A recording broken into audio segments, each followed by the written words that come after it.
wani guntun wandan, wani gashi, wani likkafanin, wani hatta tsimman da aka auna gawar yake nema ido rufe. To a lokacin da kai din dan uwanka ya rasu kuma sai ka koma gefe kana tsuma, me kai kenan?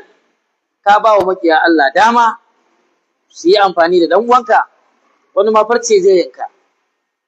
Saboda haka wallahi mu kula, dan uwanka ya rasu, mijinki ya rasu, to gaskiya ba ni saraki ba, ki tsaya a kusa da shi, ki tsaya a kusa da ita, shine wajibin ƙarshe da take bukata. Yana bukatar kulawa ta ƙarshe, tana bukatar taimako na ƙarshe. Da haka idan mutum ya mutu, muna bukatar ɗan kyalle mala. Ai ba kuna ba ko?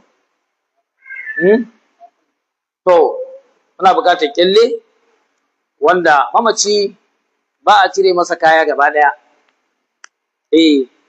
Ba a tsaraita mutum gaba ɗaya, ko bayan ya mutu. Bare yana raye, mutum ya yadda wani ya ga tsaraicinsa, a'a, musulunci bai yadda ba. Kowaye in ba tsakanin ma'aurata ba, amma wani ya ga tsaraici kowaye, ban sani ba ko da rura ta abin da ya shafi harkar lafiya idan ya zama dole. Shi yasa muke so mata likitoci su shiga kuma su jajirce a cikin wannan aiki. Da haka a takaice, abu na farko idan mutum ya rasu, inda ya kamata, wannan dai shine na farko amma ba shine na ƙarshe ba, za mu yi magana kan hatta yadda za a yi jiya da kuma yadda mutum ya zo mutuwa ya ake so a yi. An gane ko? To yanzu gashi ya mutu, Allah ya masa rahama. Idan aka zo za a ga idanunsa a buɗe. Galibi mutanen da suka mutu suna buɗe idanunsu. Manzo Allah ya gaya mana dalili. Ya ce domin mutum in aka zari ransa aka yi sama da shi, to idan mumini tana bin ran. An gane ko? To kuma in yayi sama ya bi shi, shikenan kuma ba zai dawo ba. Saboda haka aka zo sai a rufe. Yawwa. To da farko idan muka zo za a lullube mamaci, sannan a cire masa kaya. Za a lullube sannan a cire kaya. Cire wannan kayan fa ina ga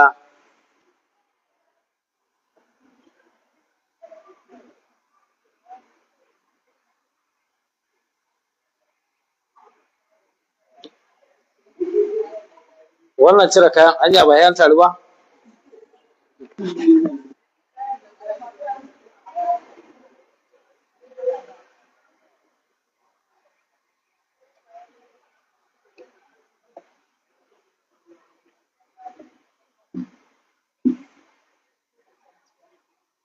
Karin zo ballo ruwa kuma.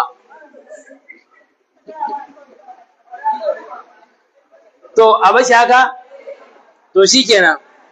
Idan aka zo sai a lullube shi, sai a cire riga, sannan a cire wando. Yayin sai mu kaddara ba rigar ba wando, sai wannan mayafin a sama ko? To kafin a fara, abu na farko mun sani shine tsarki ko? To kafin a yi tsarki, ana so a tatse cikin. An gane ko? A tatse cikin a hankali, a wuce. Wataƙila idan akwai wani abu na magani da ya sha, ko kuma wani abu da ya daɗe a cikin, wataƙila an yi doguwar jiya ko? Ba za a samu wasu abubuwa da yawa a cikin ba. Saboda haka sai a tatse cikin inda wani abu sai ya fito kafin a yi tsarki. Idan kuma ana ganin kama akwai abubuwa da yawa a cikinsa, wataƙila yana cikin ƙoshin lafiya, ya ci abinci ma ya ƙoshi, sai mutuwa ta yi bazata, kaga za a samu abu da yawa a cikinsa. To so samu ne ma ana kwantar da mutum a zaunar da shi akan fo haka, sai a tatse cikin sosai da komai zai fito. Bayan nan sai a zo kuma a kwantar da shi. Idan a kwantar da shi, bayan an cire kaya, sai maganar tsarki. Tsarkin nan idan za a yi, ba a so a taɓa al'auran mutum kai tsaye da hannu. Ana so ya zama akwai safa. Bayan safar ma ya zama akwai wani tsumma so samu, wanda za a dinga wato amfani da shi. Sannan mai zuba ruwa, akwai magana ta zuba ruwa ma ko? Ruwa da za a yi amfani da shi wajen tsarki shine dai ruwan wankan. Da haka ana so ya zama ruwa ne da ba komai a ciki, sannan kuma an so a dan ɗumama shi ba da zafi ba, irin wato darajar zafin da in ka taɓa ba zai ƙona ka ba, in ka taɓa ba za ka sha wuya ba, irin wanda dai a takaice za ka yi wanka da shi a lokacin da kake cikin halin rayuwa. Da haka idan ka zo sai a yi tsarki irin yadda mutum yake yi. Bayan nan sai alwala.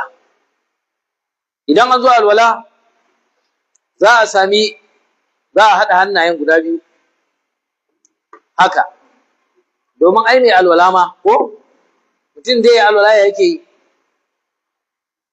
ai hannayen haɗawa yake ko ba haɗe hannayenka kake alwala ba, to shi ma sai a haɗa masa. Idan kuma zai zama matsala to sai a wanke kowanne daban-daban, amma mun kula alwala ai haɗawa yake ko, to shi ma tunda alwala za ka yi masa a haɗa hannaye sai a wanke su da ruwa wanda ba komai a ciki. Bayan nan sai kuskuren baki. Kuskuren baki ba tura ruwa za a yi bakin ba, a'a ɗan tsumman da ake masa wankan sai a dangwalo ruwan da shi, sai a goggoga a haƙorin, a goggoga. Haka hancin sai a sa, tunda da safa dama ko, sai a dangwalo ko da hannu ne ko da tsumma a sa a hancin a jujjuya, shikenan an gama da kuskuren baki da shaƙar ruwa. Bayan nan sai wankin fuska, sai a wanke fuska iyakarta daga kunne zuwa kunne, haɓa ko ƙasan haɓa kaɗan zuwa matsalar gashin kai. Daga nan sai hannun dama a wanke shi zuwa gwiwa, sai hannun hagu, sannan sai kafar dama, sai kafar hagu. Alwala ta haɗu. Bayan nan sai wanka. Wanka idan za a yi, za a fara ne ta ina? Ta kai. Da haka sai a fara wanke kai, amma har da wuya. Malamai suka ce za a wanke kai a haɗa har wuyan a wanke shi sosai da wannan ruwan dai da ba komai a ciki ko. Bayan nan sai a zo ɓangaren jikinsa na dama sai a wanke, tun daga kafaɗa har zuwa ƙafa a sauƙaƙe, tun daga kafaɗa, daga ɓangaren tsagin cibiya,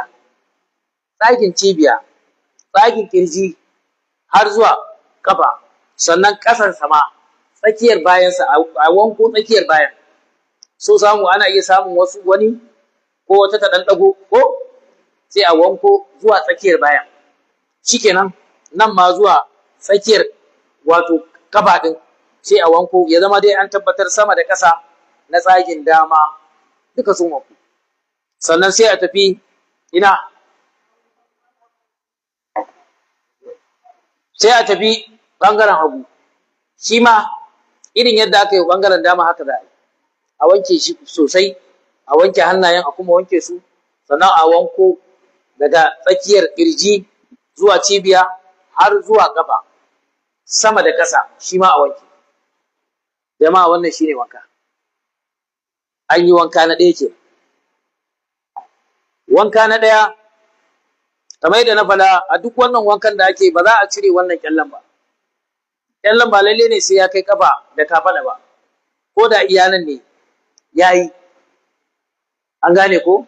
Saboda haka idan an zo za a wanke ko wajen tsarki ko waye, haka ake yi. Mai zuba ruwa na zubawa ta ƙasa, mai wankewa yana wankewa ta ƙasa. Ba magana ce za a yayi, a'a babu. Wannan kenan. To bayan an gama wannan sai kuma a samo ruwa na biyu, wanda shine za a yi wankan sabulu ko wankan magarya. A zamanin Annabi sallallahu alaihi wasallama suna yin amfani da magarya a madadin sabulu. To a yau in ka ga dama ka yi da magarya babu, ya ba da yayi, da shi aka fara. Amma in ka samo sabulu mai ƙanshi mai kyau, shi ma aka yi amfani da shi duk ɗaya ne. An gane ko? Saboda haka yadda aka bi ɗin nan wajen wancan wankan, shi ma haka za a bi, a rarraba ɗin saboda ya fita fes, saboda gawa ta fita fes. Da haka sai a wanke kai, a wanke shi sosai, a kula da kunnuwa. Ta zama mun manta da shafa kunne a lola ko? To amma tana haɗe da shafa kai. Yau ai shafa kan ma mun shafa shi kuwa? To ai alhamdulillah kowa ya iya alwala da kawai shafa kai ne ko? To saboda haka sai a wanke kai har da wuya, a wanke shi sosai, fita. sai a zo nan shi ma ɓarin jiki na dama shi ma a wanke shi sosai sama da ƙasa, a ɗaga sosai ƙasa ya wanku da sama, sannan sai a koma ɓangaren hagu shi ma a wanke shi kamar haka. An yi wanka na biyu. Sai wanka na uku, mun yi wanka na farko da ruwa mara komai a ciki ko? Sai muka yi na biyu da ruwa mai sabulu. To yanzu na uku kuma da ruwa mai kafir za a yi. Kafir ya zama sananne ko? Ga shi na a shaguna ana sayarwa, fari dunkulalle, ana fakejin ɗinsa yanzu da makamantarsu. Idan aka samu sai a daka shi, sai a zuba a cikin ruwa, shi ma sai a zo a yi irin wankan da aka yi a na ɗaya, irin wanda aka yi a na biyu, shi ma irinsa za a yi. Bi ma'ana sai a wanke kai har wuya da wannan ruwan, sannan a wanke wato tsagin jiki na dama har zuwa ƙafa da ƙasa zuwa rabin baya, sannan sai a zagayo ɓangaren hagu shi ma ana kwarara ruwa a wanke shi. Wannan shine cikamakin wanka na uku. An gane ko? Da wannan ne wanka ya cika. Manzo Allah sallallahu alaihi wasallam lokacin da ake wa Yarsa Zainab wanka, ya ce da su ku yi mata wanka uku ko biyar ko bakwai in kun ga akwai bukatar haka. Bi ma'ana wankan yana farawa ne daga nawa? Daga uku. To idan bayan an yi uku kuma sai aka ga wani abu ya fito, ɗan adam idan ya mutu wani abu yana iya fitowa daga cikinsa, ba shi da wurin ikon da zai hana shi fitowa. To bayan an yi wanka sai aka ga wani abu ya fito, wataƙila bai tatsu ba kenan ko? To abin da za a yi shi ne sai a masa tsarki, a tsarkake shi, sannan sai a ƙara wanka biyu. Wanka biyun da za a ƙara shi ne wankan sabulu da wankan kafir. An gane ko? Ko mu ce wankan magarya da wankan kafir. Amma na farko ya isa. An gane ko? To wannan shi ne. Kaga in aka ƙara biya zama nawa? Biyar ko? To idan biyar bai isa ba, shi ma wannan biyun na ƙarshe dai, wankan magarya ko sabulu da wankan kafin su za a ƙara yi don ya zama guda nawa? Guda bakwai. Haka har ya kai tara, har sai an kai shi a tsaftace. Wannan yana nuna maka musulunci addini ne mai tsafta. Ga mutum ya mutu ba ya da kai shi kabari da datti ba. Saboda haka lallai kula da tsafta ana raye shi ne min babi aula, wato fiye da ma bayan an mutu. To bayan wannan wanka ya kammala, to sai a lullube shi, sai maganar likafani. Jama'a akwai mai tambaya akan wannan wankan da aka yi? Na'am.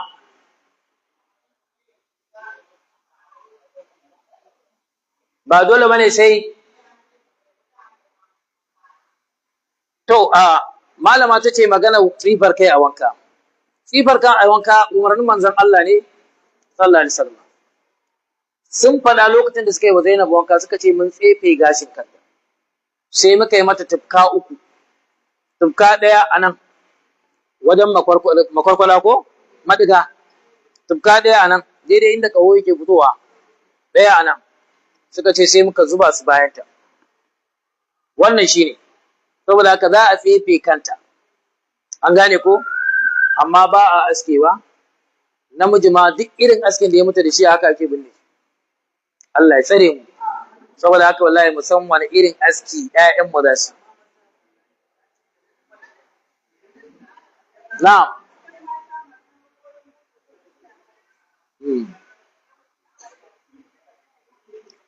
Malama ta ce akwai mata masu kula hanci. Kula hanci ba yadda za a yi ta, sai dai in akwai barima a cire ko? In akwai ta barima ko ɗan kullu kowa ya ji za a cire. An gane ko? Haƙorin maka an zai fita da sauƙi a cire. In kuma sai an taru sai a gyale shi. Ko ba haka ba? Na'am. Na'am.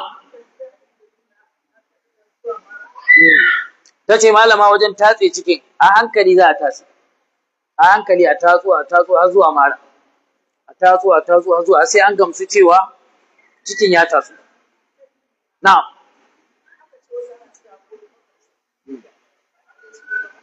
Mana ai na bada wannan amsar. Nace haƙorin maka idan zai ciri cikin sauki ko sai a cire shi. In kuma sai an taru sai a kyale shi. Ko ba haka ba? Na'am. Na'am.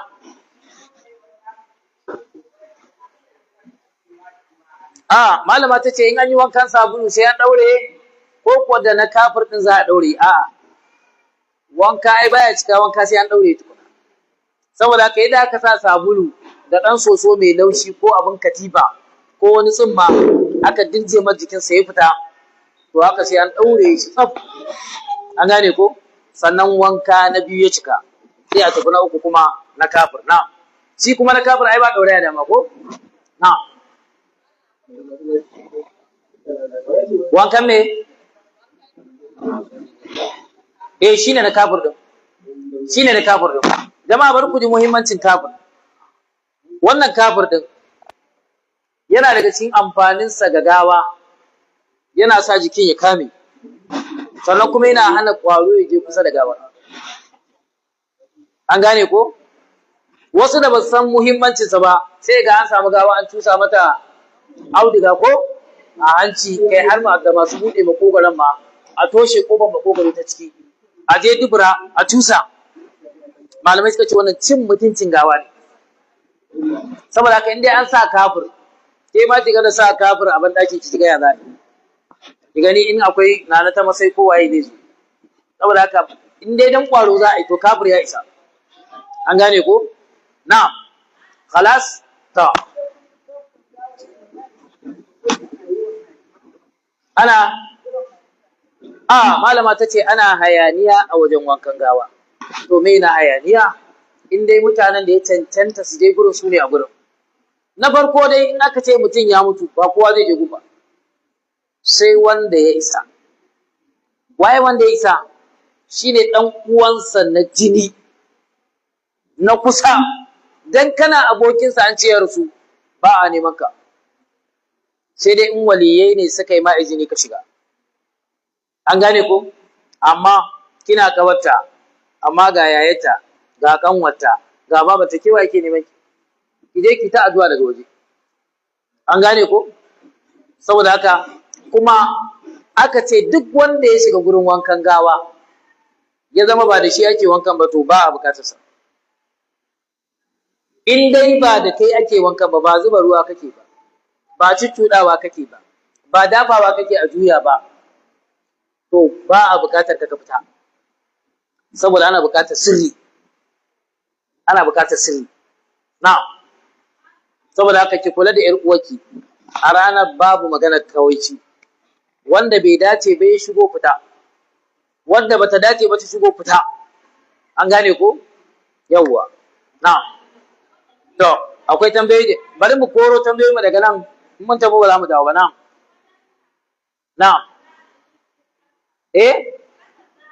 tatsar ciki daga nan ƙasan kirji ko farkon ciki daga nan za a faru a tatso a hankali har zuwa mara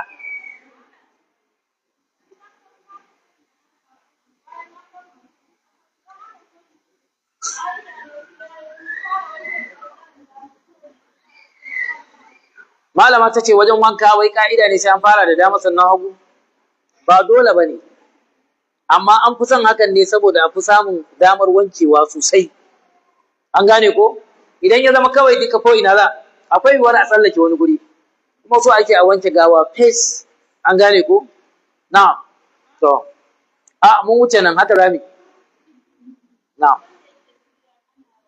wanda yake na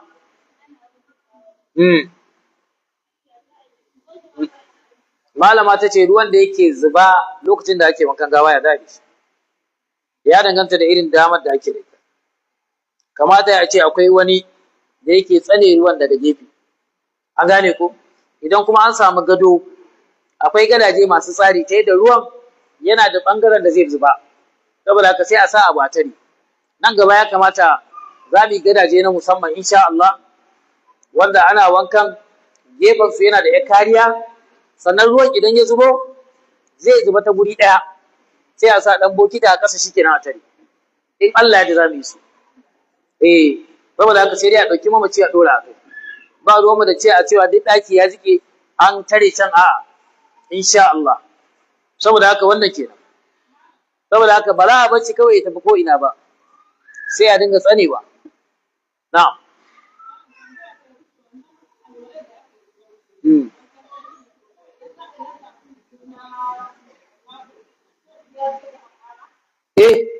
ba sai an kuma yin alwala ba, alwala ɗaya ce.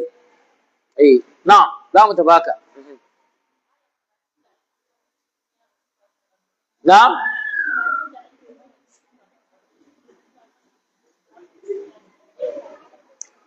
malama ta ce ana yi wa wasu ne wa mamaci karatu kafin a kai shi ko? Haka ne? Magana gaskiya wannan abu ne da manzon Allah bai yi shi ba kuma sahabbai ba su. Amma akwai hadisi da ya zo.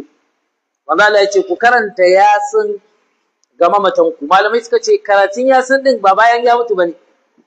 Kafin ya mutu ne. An gane ko? Saboda wannan yanayi ne na tashin hankali da dan adam bai taba ganin irinsa ba. Lokacin mutuwa lokaci ne na tashin hankali. Saboda haka mutum yana cikin fargaba. To a cikin yasin akwai ayoyi na rahama ko? Inna ashabal jannati al-yawma fi shughulin fakihun. Allah yana bada labarin aljanna. To aka ce wannan ayoyin watakila in yaji sai ya nutsu. Allah ya sa mu nutsu. Na'am.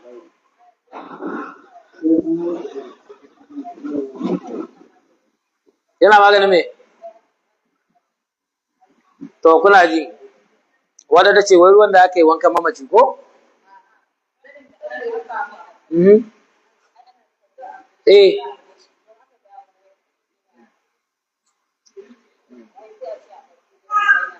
To malama ta ce zanen da aka lullube mamaci da shi aka je aka binne in an dawo wai aka lulluba yana maganin hajijiya ko jini.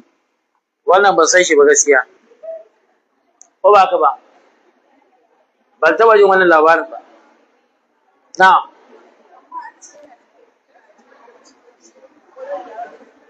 Na'am.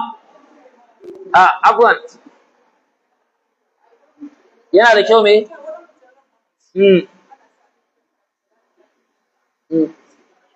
Ƙwarai kuwa. Wannan za mu yi magana wajen jiya ko? Idan mutum ya zo mutuwa an mazala ya ce alaƙana masa la ilaha illallah ko? Ana laƙana masa a hankali ba cewa za a yi ce ne la ilaha illallah. Suka ce wannan laifi ne. Domin kana cewa da shi ce ne la ilaha illallah, shi ma sai ya ce ne la ilaha illallah. Kaga ai bai ba. Saboda haka sai dai a dinga fada a hankali. Ana cewa la ilaha illallah har ya amsa. Allah ya ba mu sa'a. Na'am, shikenan. Na'am.